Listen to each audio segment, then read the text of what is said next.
Hello students, मैं कविता चौधरी, प्रवक्ता जीव विज्ञान विब्ग्योर पब्लिक स्कूल।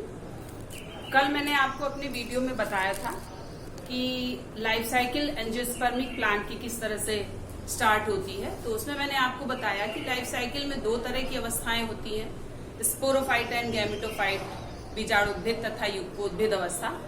और उसके बाद हम लोगों ने फ्लावर की संरचना पढ़ी थी। ये फ्लावर के मुख्य 4 पार्ट होते हैं जिनको हम लोग प्राथमिक अंग और सहायक अंगों में विभाजित कर सकते हैं। प्राथमिक अंग पुष्प के पुमंग और जायांग, जिनको हम एंड्रोसियम और गाइनोसियम के नाम से जानते हैं, और सहायक अंग हमारे कैलिक्स और करोला, जिन्हें हम बाह्य दलपुंज तथा दलपुंज के नाम से जानते हैं। तो इस जो लैंगिक जनन हम लोग आवृतबीजी पौधों में पढ़ रहे हैं, तो इस लैंगिक जनन में नर और मादा युग्मकों का निर्माण पुष्प के नर और मादा जननांगों में होता है, जिन्हें पुमंग और जायांग के नाम से जानते हैं। तो कल मैंने आपको स्ट्रक्चर इसका बताया था, एक बार उसको हम लोग आज फिर देख लेते हैं कि जब हम किसी पुष्प में पुमंग या उसकी एक इकाई जिसको हम पुंकेसर कह सकते हैं, उसका स्ट्रक्चर के बारे में जब हम बात करेंगे, तो ये मैंने यहाँ पर सिंगल पुंकेसर का फिगर ड्रॉ किया हुआ है। मैं एक बार आपको फिर से बता दूं, पुष्प में नर जननांग को पुमंग के नाम से जाना जाता है।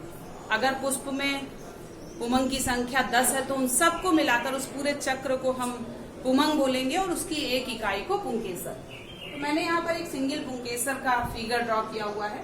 जैसा कि कल मैंने आपको बताया था, नीचे का पार्ट इसका फिलामेंट या पुतंत्र, और ऊपर के जो इसके 2 पार्ट, 2 लोब्स दिख रहे हैं, इन्हें एंथर कहा जाता है।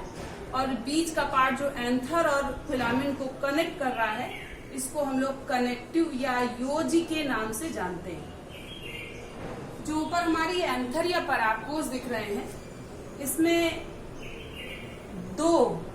एक लोब में 2 परागकोश या पॉलन सैक पाए जाते हैं, और इन्हीं पॉलन सैक को हम माइक्रोस्पोरेंजियम के नाम से भी जानते हैं। तो एक लोब में 2 पॉलन सैक और दूसरे लोब में 2 पॉलन सैक मिलते हैं। तो इसका मतलब ये हुआ कि हमारा अगर ये डाइथिकस एंथर या द्विकोष्ठी परागकोश बना हुआ है, तो इसमें हमारे पॉलन सैक या लघु बीजाणुधानी या माइक्रोस्पोरेंजियम की संख्या टोटल 4 होगी। तो हम इसका आज यहाँ पर हम इन माइक्रोस्पोरेंजियम या पॉलन सैक का डेवलपमेंट किस प्रकार हुआ, वो हम यहाँ पर अपने फिगर में आपको डिस्क्राइब करेंगे। तो जब हम इस परागकोश का ट्रांसफर सेक्शन काटेंगे, तो हमको फिगर जो है, ये मैं आपको एक रफली फिगर ड्रॉ करके बता रही हूँ। जब हमने ट्रांसफर सेक्शन काटा तो हमें ये 4 पॉलन सैक दिख रहे हैं। तो जब ये यंग स्टेज में होगा, तो हमें एक समान विभज्योतिकी कोशिकाओं का बना हुआ इस तरह की संरचना दिखाई देती है, जब तक इसमें पॉलन सैक का डेवलपमेंट नहीं हुआ है। क्योंकि हम लोग यहाँ पर पॉलन सैक का डेवलपमेंट अब पढ़ने जा रहे हैं। यंग स्टेज में ये हमारे जो एंथर हैं, एक समान कोशिकाओं का बना हुआ या विभज्योतिकी कोशिकाओं का बना हुआ एक समूह दिखाई देता है, जो कि लगभग स्क्वायर शेप का हमें दिखाई दे रहा है। धीरे धीरे इसमें 4 कॉर्नर पर 4 लोब का डेवलपमेंट हो जाता है, जैसे जैसे इसमें विभाजन की प्रक्रिया स्टार्ट होती है। तो चारों लोब पर या चारों कॉर्नर पर जिस कोशिका से पॉलन सैक का डेवलपमेंट शुरू होने जा रहा है, इस कोशिका को हम आर्कीस्पोरियल सेल बोलेंगे। प्राथमिक प्रपस्सु कोशिका कहा जाता है इसे। ये कोशिका अपने अगल बगल वाली कोशिकाओं से कोशा द्रव्य को ज्यादा क्वांटिटी में इकट्ठा करके थोड़ा साइज में बड़ी हो जाती है, और इसके केंद्रक भी बिल्कुल क्लियर दिखाई देने लगता है। ये प्रोसेस जो मैंने यहाँ पर बनाई, ये प्रत्येक इस कॉर्नर पर शुरू होगी कि बाह्य त्वचा के जस्ट नीचे की एक कोशिका अपने अगल बगल वाली कोशिकाओं से साइटोप्लाज्म को ज्यादा क्वांटिटी में इकट्ठा करके थोड़ा बड़ी दिखाई देगी, केंद्रक बिल्कुल इसका क्लियर हो जाएगा। इसे हम आर्की स्पोरियल सेल या प्राथमिक प्रपस्व कोशिका बोलेंगे। ये वो कोशिका है जहां से पॉलन सैक का डेवलपमेंट शुरू होने जा रहा है। और इसमें बाहर की तरफ जो लेयर हमें कोशिकाओं की दिख रही है, इस लेयर को इपीडर्मिस या बाह्य त्वचा के नाम से हम जानेंगे। अब आगे की स्टेप में आर्की स्पोरियल सेल एक परिणत विभाजन द्वारा या पेरिक्लाइनल डिवीजन के द्वारा दो कोशिकाओं में विभाजित हो जाएगी। पेरिक्लाइनल या परिणत विभाजन को हम एक बार फिर से समझ लें। बाह्य त्वचा के समानांतर में जो डिवीजन होता है, ये जैसे हमारी बाह्य त्वचा ये है और इसके नीचे की कोशिका ये है, इसके समानांतर में जब विभाजन होगा तो इसे परिणत विभाजन या पेरिक्लाइनल डिवीजन बोलेंगे। तो ये आर्की स्पोरियल सेल परिणत विभाजन के द्वारा दो कोशिकाओं में विभाजित हो जाती है।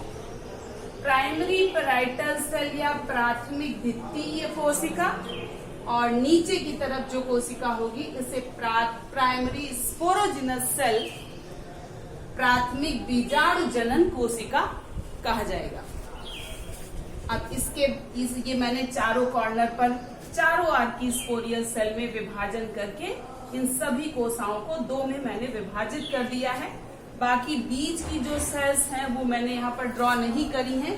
सेम ऐसी ही कोशिकाएं यहाँ पर आपको दिखाई देंगी, जिसमें बाद में धीरे धीरे बीच में फिलामेंट से जो कि कनेक्ट होता है, कंडक्टिंग स्ट्रैंड, ये भी आपको बाद में प्रत्यक्ष दिखाई देने लगेगा।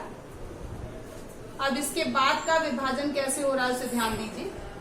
प्राइमरी पैराइटल सेल एंटीक्लाइनल और पेरिक्लाइनल विभाजन के द्वारा कोशिकाओं की 4 या 5 परतें बनाती है। इस विभाजन को हम फिर से समझ लें। अभी मैंने आपको पेरिक्लाइनल के बारे में बताया कि बाह्य त्वचा के पैरेलल में जो डिवीजन होगा, इस विभाजन को हम बोलेंगे पेरिक्लाइनल। और दूसरा शब्द मैंने यहाँ पर अभी इस्तेमाल किया है एंटीक्लाइनल। एंटीक्लाइनल का मतलब होता है ये हमारी बाह्य त्वचा है, इसके जस्ट नीचे सपोज ये हमारी एक कोशिका है। ये कोशिका बाह्य त्वचा के अपोजिट में जब विभाजित होगी, ये बाह्य त्वचा है, इसके अपोजिट में जब विभाजित होगी तो इसे बोलेंगे एंटीक्लाइनल। ये समझ में आ गया आप सबको?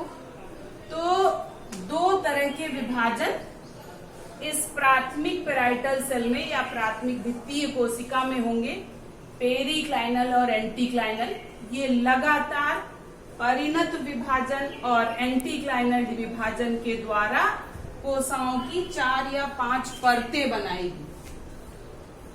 तो एपिडर्मिस ये मैंने ड्रॉ करी यहाँ पर। इसके बाद जो कोशिकाओं की लेयर है वो इस तरह से संख्या बढ़ती जाएगी और कोशिकाओं की 3 से 4 परतों का निर्माण हो जाएगा। इसी समय इसके नीचे स्थित प्राथमिक स्पोरोजिनस सेल भी विभाजित होकर के कई बीजाणु जनन कोशिकाएं बनाएगी।